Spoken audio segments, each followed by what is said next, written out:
Can my marriage survive an affair? And I want to answer yes to that.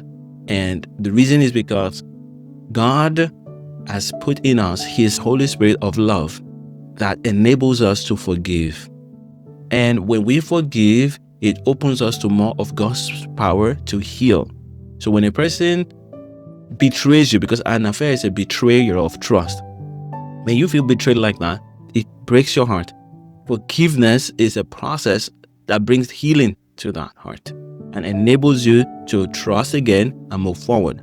I have seen situations like that in my work with people, and I am amazed that when two people go through an affair, there's an affair in the marriage, one or the other, and they work through it thoroughly, they seem to be stronger.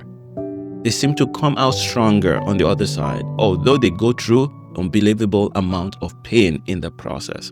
Today, I was watching a podcast, UDP podcast, that's the name of the channel on YouTube. And a pastor, his name's David Loveless. He shared something very powerful.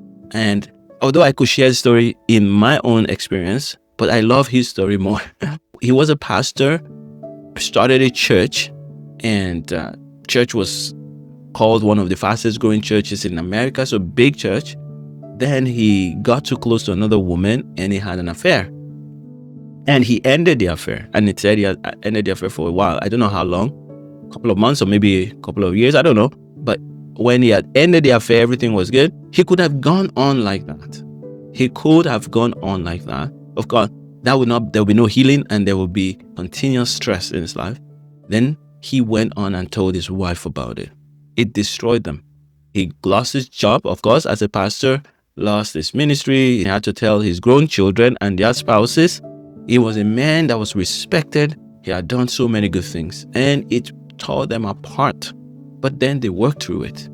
And he was just sharing his story today, and I was blessed by that, right? So what am I saying here? I'm saying if people allow themselves to walk through the process of reconciliation, so that once the spouse that cheated is repentant, ready to go through whatever it takes to get the marriage restored, then the marriage can survive.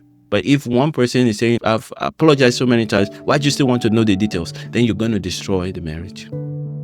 There has to be repentance from one side, and there has to be openness to keep dealing with the issue for as long as it takes.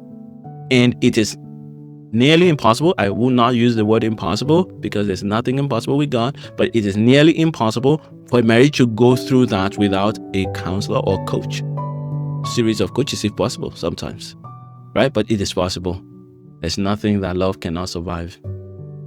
If you are dealing with this in your marriage right now, don't wait.